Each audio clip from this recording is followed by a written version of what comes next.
Nah, disebut pasar perdana tetap solid. Sebenarnya turun, 2,3 ke 2,0 itu turun. Tapi kan persuasif bahasanya tetap solid. Cuma itu potensi kita defisit lebih besar, lalu kita mengutang lebih besar, dan dengan mengutang lebih besar itu butuh biaya yang lebih tinggi untuk mendapatkan utang tersebut, dan juga effort, karena tidak mudah cari utang di kondisi global itu. Maka bisa jadi tidak di titik hitam ini, bisa ke skala sangat mungkin terjadi, berarti 4, dan dampaknya bisa sedang atau tinggi. Nah, kira-kira gitu.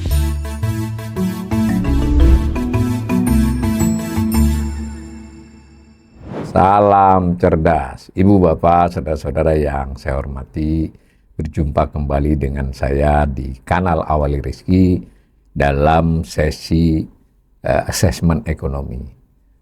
Asesmen kali ini melanjutkan asesmen sebelumnya, 3 asesmen terkait dengan realisasi APBN sampai dengan akhir Februari 2026. Nah, ini bagian keempatnya, bagian penutupnya, yaitu asesmen tentang defisit dan pembiayaan.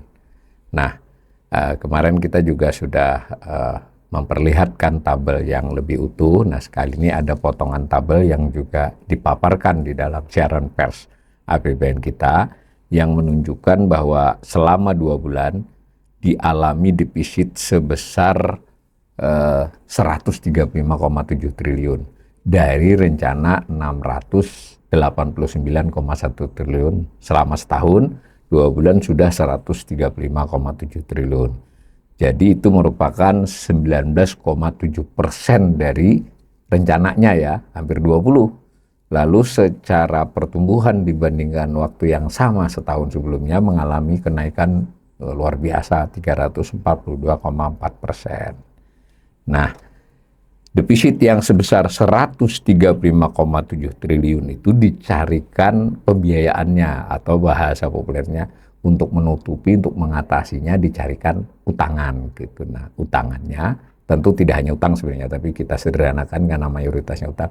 Dicarikan utang, diperolehlah 164,2 triliun selama 2 bulan. Jadi mengutangnya lebih banyak dari kebutuhannya. Ini sesuatu yang wajar karena memang sebagai sebuah negara, ya, dia kan harus memiliki cash flow, ya, buffer cash. Jadi tentu punya duit lebih dahulu sebelum dikeluarkan, itu adalah keniscayaan. Nah, sehingga didapatlah 164,2 triliun pembiayaan. Maka terdapat sisa lebih pembiayaan anggaran, kelebihan ngutang lah, boleh dikatakan begitu, 28,5 triliun. Nah, mengutangnya sendiri sebetulnya 185,3, jadi bukan 164,2. Mengapa? Karena selain belanja, pemerintah juga melakukan pengeluaran pembiayaan yang sifatnya investasi, sehingga ngutangnya 185,3 triliun. Nah, kalau tabel di bawahnya ini, nah itu menunjukkan 185,3 triliun yang kuning itu, ya, itu adalah berutang selama 2 bulan. Tapi ini harus hati-hati, ya. Berutang di sini maksudnya berutang neto, berutang bersih. Jadi narik utang baru dikurangi pembayaran atau pelunasan pokok. Jadi ngutangnya lebih banyak dari itu tentu, karena dengan ditambah dengan pelunasan pokok, dikurangi dengan pelunasan pokok, jadi didapatlah tambahan utang bersih 155,3 triliun. Pada saat yang bersamaan selama 2 bulan itu ada pembiayaan non-utang. Pembiayaan non-utang itu terutama sekali investasi.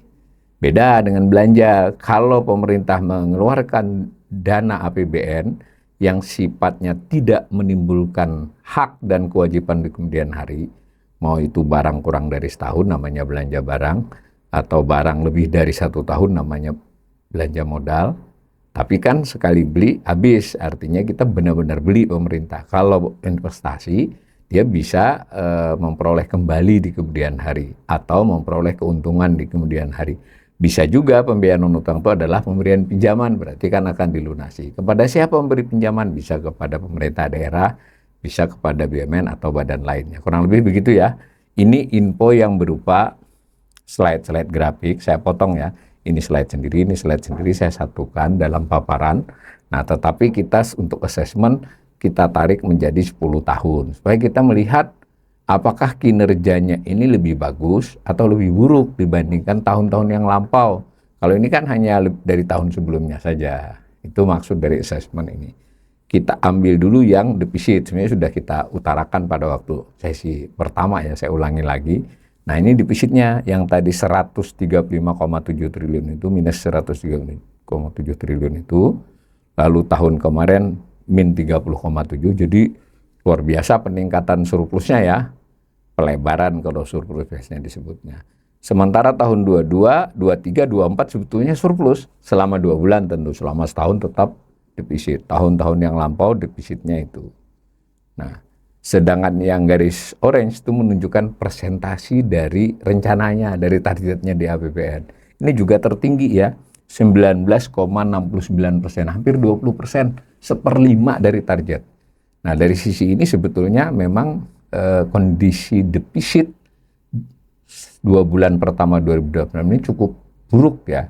Ini belum perang ya, belum ada dampak perang, belum ada dampak kenaikan minyak sampai 28 Februari ini. Ini sudah kita sempat bahas.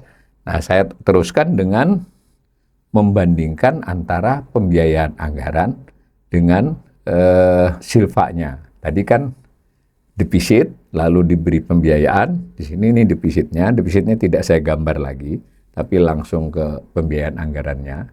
Lalu karena pembiayaan anggaran itu terutama berutang, nah itu berapa sisa lebihnya. Nah yang orange itu menunjukkan sisa lebihnya. Jadi nominal pembiayaan 2026 ini selama 2 bulan termasuk rendah. Bisa dibaca positif, berarti pemerintah berutang sesuai dengan kebutuhannya. Bisa dibaca begitu. Tapi bisa juga dibaca beda. Karena biasanya di bulan Februari, Maret itu silpanya banyak. Mengapa? Karena itu adalah cadangan untuk bulan-bulan berikutnya supaya tidak repot cari utangannya. Bisa begitu dibacanya. Berarti ini kita pasti butuh informasi lain. Nah, bagaimana dengan pembiayaan utang? Saya ulangi ya, pembiayaan anggaran itu terdiri dari pembiayaan utang dan pembiayaan non-utang. Pembiayaan utang yang bersifat neto itu adalah merupakan selisih dari penarikan utang baru, berarti pembiayaan utang bruto atau kotor, dikurangi dengan pelunasan pokok utang. Yang dilunasi apa? Bisa pinjaman, bisa surat berharga negara. Nah, kalau dilihat gambar ini, pembiayaan utang tadi seperti tabel di atas tadi 185,3 triliun. Lebih sedikit dibandingkan tahun 2025 yang selama 2 bulan itu pembiayaan utang netonya sudah 249,3. Tetapi 185,3 ini juga tidak termasuk tinggi dibandingkan tahun 24, 23, 24 hampir sama, 23 hampir sama, dulu 21 banyak, 2019 banyak. Jadi sekali lagi sama, bisa dibaca positif. Berarti pemerintah ngutangnya tidak jor-joran selama 2 bulan itu. Tetapi tentu bisa juga dilihat, ini bukan nggak jor-joran, tapi yang mau ngutangi nggak banyak. Sulit nyari utangnya, lebih sulit maksudnya. Nah, maka kita butuh informasi lain. Kebetulan disediakan oleh paparan pada waktu APBN kita itu. Dipaparkan begini. Tetapi narasinya narasi positif ya dari pemerintah. Saya nanti narasinya narasi kritis. Ada 2 grafik yang disodorkan. Yang satu itu bid to cover ratio SUN, surat utang negara. Yang sebelahnya bid to cover ratio SBSN, surat berharga syariah negara. Jadi surat utang itu terbagi 2 SBN itu. Ada yang konven, disebut SUN, ya, maksudnya ada bunganya. Nah yang satunya lagi pakai metode syariah, jadi ada metode sendiri, tidak namanya surat berharga syariah negara. Nah di sini dijelaskan bahwa katanya kinerja pasar perdana tetap solid. Apa itu pasar perdana? Ya pasar ketika pemerintah pertama kali melelang, ya. Sebetulnya selain lelang ada private placement, ada book building. Jadi surat utang pemerintah baik SUN maupun SBSN itu bisa dijual oleh pemerintah dalam bentuk langsung antar pihak. Misalnya Bank Indonesia dengan BPJS Ketenagakerjaan misalnya, itu namanya private placement, atau dengan dana haji yang syariah kan, itu private placement.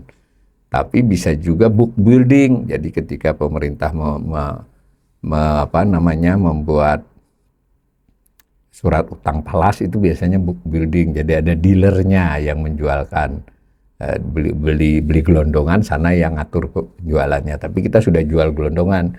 Bisa juga SBN retail itu juga bisa dikatakan book building, jadi melalui perantara bank yang menjual SBN retail itu, surat berharga retail ya, yang ori, yang sukuk, yang retail. Nah, tetapi yang biasanya dianalisis yang auction, ya, yang lelang. Karena lelang itu menunjukkan ada peserta lelangnya tertentu, termasuk bank-bank itu, tapi yang lelang mungkin atas, karena yang boleh lelang terbatas. Jadi kalau pihak tertentu mau ikut lelang itu dia harus melalui peserta lelang itu. Tapi apapun, lelang itu menunjukkan penawaran dan permintaan atas surat utang. Jadi pemerintah menawarkan seri-serinya setiap lelang, nilainya sekian, kuponnya sekian, nah lu menawar berapa kamu gitu. Nanti diambil rata-rata tertimbang yang menang, tentu yang paling baik dari sisi pemerintah. Paling baik dari sisi pemerintah apa ya? Yang bunga bersihnya paling rendah dari sisi yang nawarkan.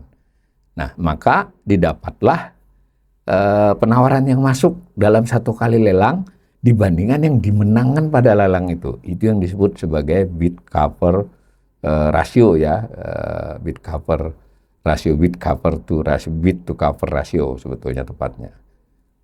Itu makin tinggi berarti makin banyak yang nawar. Misalnya 3 kali lipat yang menawarkan diri mau ngutangi, tapi diutangi sepertiganya, berarti bid to cover ratio-nya 3. Nah, ini digambar, setiap lelang ada bid cover to ratio-nya.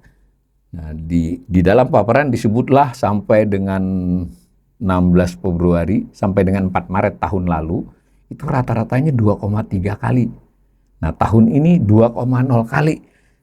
Nah, disebut pasar perdana tetap solid. Sebenarnya kan turun. 2,3 ke 2,0 itu turun. Tapi kan persuasif bahasanya tetap solid. Cuma saya menambahi kritisnya. Kalau dilihat gambarnya, dulu dari Januari, Februari, Maret itu naik. Bid to cover rasionya yang minat tambah. Kalau tahun ini itu turun. Jangan lihat rata-ratanya saja. Bagus ketika Januari saja, Februari sudah turun, Maret turun lagi. Artinya daya tarik mencari utang itu lebih berat buat pemerintah. Kalau itu sun, bagaimana kalau syariah bid cover rasionya lebih tinggi, 3,1 kali lipat dibandingkan tahun lalu. Jadi kalau sun kan lebih rendah. Tetapi lihat gambarnya juga, tahun lalu juga dari Januari ke Februari itu naik. Ini mengalami penurunan. Nah, maka menurut saya judul ini sih tidak salah. Judul dari pemerintah ya, dari Kementerian Keuangan, kinerja pasar perdana tetap solid. Tapi kalau dilihat lebih rinci, bahkan kalau kita mau melakukan assessment lebih detail, kita lihat masing-masing serinya kan. Kalau seri mungkin ada perubahan ya, mungkin ada yang tidak dilelang lagi, tetapi kita lihat yang tenornya, misalnya SPN di bawah setahun, terus ada yang 5 tahun, ada yang 10 tahun, ada yang 25 tahun. Nah, kita lihat, dan yang paling sering disorot itu yang 10 tahun. Saya sudah melihat bahwa khusus bid cover to ratio 10 tahun itu mengalami penurunan. Itu benchmark-nya. Benchmark itu apa ya? Itu yang paling diandalkan dalam penerbitan surat utang pemerintah ini. Di semua negara 10 tahun itu menjadi ukuran. Nah, dengan kata lain, tadi grafik yang sebelumnya dapat 185,3 triliun rupiah utang neto, yang terutama adalah SBN. Tidak, sebenarnya nggak hanya SBN ya, ada pinjaman juga, tapi yang paling banyak SBN. Itu dibaca positif, pemerintah nggak kebanyakan utang. Dibaca kurang positif atau negatif, itu sebetulnya karena pemerintah mulai kesulitan mencari utang. Nah, kurang lebih begitu ya penilaian. Silakan pemirsa melakukan penilaian sendiri. Kita juga tahu bahwa di dalam nota keuangan yang merupakan bagian tidak terpisahkan dari APBN, sayangnya masih dari RAPBN. Pemerintah sampai saat ini bulan Maret belum mengeluarkan nota keuangan. Ini benar-benar menurut saya sebuah administrasi, sebuah transparansi publik yang benar-benar menurun dari pemerintah ya, karena pemerintah itu mengajukan RAPBN rancangan bulan Agustus, dibahas 2 bulan sampai 3 bulan, ditetapkan akhir September sebagai rapat, kemudian sebagai dokumen nanti diundang-undangkan di akhir Oktober atau November. Setiap tahun begitu. Nah, pada saat dia diundangkan karena ada perubahan di pembahasan ketika di DPR itu, dibuat lagi nota keuangan yang merupakan dasar pemikiran, dan nota keuangan itu sudah update dari kondisi 3 bulan selama pembicaraan. Nggak ada sampai sekarang. Ini pertama kalinya nota keuangan tidak keluar sampai bulan Maret. Nah, di dalam yang nota keuangan RAPBN itu disebut risiko ya, karena wajib diungkapkan bahwa risiko dari tidak sesuainya pembiayaan utang, yang tadi pembiayaan utangnya tadi kan setahunnya rencananya 832 triliun, defisitnya 689, pembiayaan utangnya 832, tapi yang sudah dijalani baru 2 bulan, defisitnya 137 triliun, kemudian pembiayaan utangnya baru 183, dan ini semua dibulatkan. Nah, itu sudah diakui bisa saja melebihi target itu setahun ya. Nah, tetapi kemungkinan melebihinya itu tengah-tengah. Ini skala atas ini. Likelihood kemungkinan terjadi, itu artinya. Skalanya 5, 1 sampai 5. Kalau 5 skalanya berarti hampir pasti terjadi melampaui target. Gitu. Kalau sangat rendah ya nggak mungkin terjadi, yaitu bisa lebih rendah dari target. Nah, ternyata ditaruh di hitam, tengah-tengah. Jadi pemerintah ketika nyusun 832 triliun dan defisit 689 itu sebenarnya juga sudah menyadari ini ada potensi 50-50 untuk melampaui ini. Nah, tetapi seandainya melampaui, dampaknya, yang bawah ini horizontal, itu ya kecil saja. Artinya tidak berdampak luas kepada kondisi fiskal. Meskipun demikian, dicoba dikelolalah janjinya nih di nota keuangan nanti dalam pelaksanaannya akan dikelola agar kemungkinan terjadinya jadi sangat rendah. Ya, itu artinya manajemen cash flow, manajemen berutang dan sebagainya agar tidak sampai melebihi pembiayaan anggaran. Dan kalau bisa dampaknya menjadi sangat rendah. Tetapi perkembangan terkini dari perang di bulan, belum ada di Februari tadi, masih bulan Februari tadi juga sudah menunjukkan kayaknya nggak bisa digeser ke putih, masih di titik hitam itu.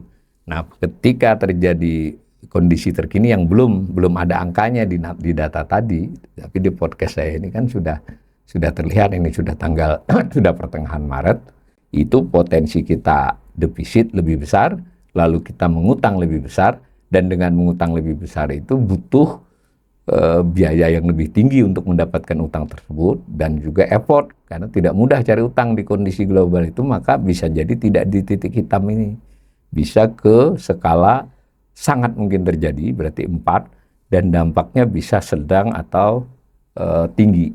Nah, kira-kira gitu assessment saya ini. Nah, juga ada informasi tentang bahwa ada rata-rata jatuh tempo, ada utang yang setahun akan jatuh tempo, ada yang rata-rata jatuh tempo utang. Rata-rata jatuh tempo utang disebut situ sekitar berapa itu, 7,8 tahun. Itu pertengahan tahun lalu ya. Nah, kalau ini digaris panjang, sebetulnya kita rata-rata di masa lalu itu 9 tahun. Nah, sekarang sudah kurang dari 8. Artinya waktu utang kita tuh secara rata-rata lebih pendek. Diperkuat lagi untuk jatuh tempo yang setahun, mencapai 9,3%. Saya duga di sekarang ini bisa jadi sudah hampir 10 ya, 9,5 sampai 10. Artinya 10% dari utang itu jatuh temponya di tahun ini, tahun 2026. Bahaya kan? Nah, itu dulunya rata-ratanya 6, 7. Berarti resiko tekanan pada utang yang jatuh tempo dalam jangka pendek ini menjadi besar. Memang ini sisa-sisa COVID dan sebagainya, waktu pemulihan ya, 21, 22 itu kan jatuh temponya pas nih 26, semacam itu. Nah, ini cukup berisiko. Sayangnya tidak disebut soal debt service ratio, interest payment ratio, nanti kita bahas di assessment lain kali. Nah, di luar APBN kita, Kementerian Keuangan itu juga punya beberapa informasi yang disajikan di tempat yang berbeda. Ini yang saya selalu kritik ya, buat mereka yang belajar serius ya bisa ngutak-atik dari berbagai sumber di laman Kementerian Keuangan, tapi tidak user friendly. Ada kesan disamarkan untuk publik yang lebih luas. Dan saya tidak tahu bagaimana laporannya ke DPR, apakah lebih lengkap kan seperti itu. Nah, maka di informasi lain di Kementerian Keuangan itu sampai dengan 3 Maret, kalau tadi kan sampai 28 Februari itu, yang ini sampai 3 Maret, itu sebenarnya pemerintah sudah menerbitkan surat utang 345,92 triliun ya. Berapa itu? Oh, saya di atas salah tulis ya, 345,92. Kita bulat aja 346 triliun. Jadi yang benar yang ada di gambar ini bukan yang di atas ya. Coba, tadi kan netonya 183 sampai Februari. Berarti kalau kotornya adalah 345, berarti bayar utangnya sudah 170-an triliun kan. Tapi ini beda tanggal masalahnya, ini 3 Maret itu 28 Februari dalam minggu itu ada lelang. Nah, kita kembali ke angka sini. Nah, itu sudah diterbitkan utang segitu, lalu ada yang berupa rupiah, ada yang berupa falas. Di antara keduanya juga ada yang syariah, ada yang konven. Tahun ini nampaknya pemerintah akan menggenjot yang syariah lebih dari biasanya. 30-38%. Targetnya ya, di tahun-tahun yang lampau rata-rata 20-25. Nah, dari yang sudah diterbitkan dan yang tersisa, jadi penerbitan 2 bulan ini ditambah, itu mengakumulasi keadaan sebelum-sebelumnya. Nah, jadi seluruh surat utang SBN, baik syariah maupun konven, tapi yang rupiah, yang falas tidak dihitung, maksudnya tidak disajikan di sini. Itu komposisinya bagaimana? Ternyata pemilik yang paling banyak itu adalah Bank Indonesia, mencapai 24,63%. Kemudian asuransi dan pensiun. Asuransi dan pensiun bisa dibayangkan ya, BPJS Ketenagakerjaan, Sabri, Taspen, dan juga dana-dana pensiun. Perusahaan-perusahaan besar atau swasta kan punya sendiri, itu banyak. Ada 30-an dana pensiun di Indonesia. Lalu bank juga banyak, 20,29%. Nomor 2 dia, asuransi nomor 3, dan seterusnya. Nah, kita harus paham komposisi ini supaya untuk melihat kalau pemerintah tadi mau menerbitkan neto 832 triliun, yang itu berarti brutonya 1.600-an triliun, karena kan harus melunasi yang lama, itu siapa yang bisa menyerap? Semua ini memang rata-rata setiap tahun naik ya, semua komponen ini, tapi seperti individu itu kenaikannya kan alamiah. Kemudian bank juga tidak bisa kan, kalau dana perhimpunan dana ketiga dia tidak besar, apalagi dia harus nyalurkan ke kredit lebih kuat, itu yang dialokasikan untuk beli SBN kan tidak bisa bertumbuh besar. Kalau bertumbuh besar berarti jelek juga kan, maka tumbuh alamiah, apalagi asuransi dan pensiun. Nah, maka yang relatif tidak ada ukuran alamiahnya, yang bisa banyak atau bisa malah sedikit, itu adalah asing, non-resident. Disitulah kuncinya kenapa upaya-upaya meminta asing masuk investasi, baik investasi langsung maupun di sini, di portofolio ini. Itu yang diharapkan. Nah, kalau dilihat kondisinya ya seperti ini selama beberapa tahun terakhir. Yang hitam tuh asing ya stagnan lah, naik turun sedikit. Yang biru, Bank Indonesia terus naik. Yang orange, Bank Umum naik turun dengan kecenderungan naik. Nah, yang paling kanan itu adalah sampai dengan 3 Maret ya. Tadi sayangnya tadi sampai 28 Februari. Dengan penggambaran ini sebetulnya ingin menguatkan asesmen saya tadi. Pemerintah mulai lebih berat untuk mencari sumber utang ya, dibandingkan yang sudah masih dapat. Tapi nanti akibatnya maka biaya utangnya mestinya akan menjadi lebih tinggi. Karena supaya orang mau masuk, itu berarti yield-nya dinaikin. Atau Bank Indonesia diminta sukarela maupun terpaksa, tanda petik ya, terpaksanya kan harus koordinasi. Dia harus memegang surat utang lebih banyak atau ngutangi pemerintah lebih banyak. Kurang lebih begitu kondisi 2 bulan ini. Saya simpulkan, realisasi defisit secara nominal 2 bulan ini terlebar selama 10 tahun terakhir dari data tadi. Mungkin 20 tahun kalau datanya diperpanjang. Paling lebar ya, jadi kita defisit terbesar. Nah, pembiayaan utang neto tetapi itu termasuk wajar, moderat yang 2 bulan ini. Tidak termasuk yang tinggi. Tapi tadi dengan catatan, apakah itu karena memang by design, karena tidak pengen ngutang banyak-banyak, atau peminat utangnya berkurang. Nah, itu perlu diskusi lebih serius. Nah, dan jangan lupa akibat baru dapat segitu, sisa 10 bulan waktu terakhir itu pemerintah masih berutang yang lebih banyak ya. Itu belum memperhitungkan efek perang Iran, efek kenaikan harga minyak, dan ada niat melebarkan defisit, belum pasti ya. Itu tidak, baru berdasarkan 2 bulan ini saja.